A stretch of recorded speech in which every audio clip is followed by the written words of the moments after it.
নমস্কার বন্ধুরা, এই ব্যাগটা বানানোর জন্য আমি সব মিলিয়ে 14 ওয়্যার্স নিয়েছি। 14 ওয়্যার্স কাট করেছি 5.5 ফিট করে। তার মধ্যে এই যে 1 2 3 4 এর পাশে 4 চারটে 8টে ওয়্যার নিয়েছি ইয়েলো কালারের, আর ব্রাউন কালারের ওয়্যার নিয়েছি 6টা। সবগুলোর মেজারমেন্টস হচ্ছে 5.5 ফিট করে প্রত্যেকটা ওয়্যার। এভাবে সব মিলিয়ে 14 ওয়্যার্স কাট করে নিয়েছিলাম। তারপরে এই যে বেসটা বানিয়েছি, তার জন্য বেসটা বানানোর জন্য ব্রাউন কালারের ওয়্যার নিয়েছি, রানিং ওয়্যার হিসেবে ইউজ করেছি। ব্রাউন কালারের ওয়্যার দিয়ে 7 লাইন বানিয়েছি, 7 লাইনের বেস বানিয়েছি এইভাবে। তারপরে 7 লাইনের বেস বানানোর পরে তার উপরে বানিয়েছি 5 লাইন্স বানিয়েছি ব্রাউন কালারের ওয়্যার দিয়ে এইভাবে। 1 2 3 4 5 লাইন্স বানিয়েছি ব্রাউন কালারের ওয়্যার দিয়ে।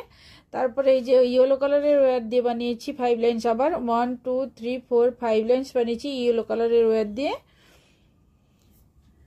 তারপরে উপরে আবার 6 লাইনের ব্রাউন কালারের ওয়্যার দিয়ে বানিয়েছি, কারণ এই যে একটা নটস ভিতরের দিকে ইনসার্ট করে নিয়েছি, একটা নট ভিতরের দিকে ইনসার্ট করব বলে 5 লাইন্স 1 2 3 4 5 লাইনের বক্সটা হয়েছে, আর ভেতরে 1 লাইন একটা নট ইনসার্ট করে দিয়েছি, তাতে ডিজাইনটা সুন্দর হওয়ার জন্য ব্যাগটা এইভাবে শেপটা যাতে আসে সুন্দর করে, সেই জন্য একটা নট ভেতরের দিকে ইনসার্ট করে দিয়েছি।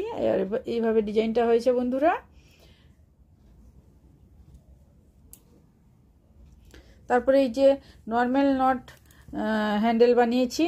এই হ্যান্ডেল বানানোর জন্য 2 ওয়্যার্স কাট করে নিয়েছিলাম। 2 ওয়্যার্স কাট করে নিয়েছি 12 ফিট করে, দুটো ওয়্যার্স কাট করে তারপরে নর্মাল নট বানিয়ে এইভাবে পুরোটা বানিয়েছি। দিয়ে হ্যান্ডেলটা এইভাবে বানানো হয়ে গেছে।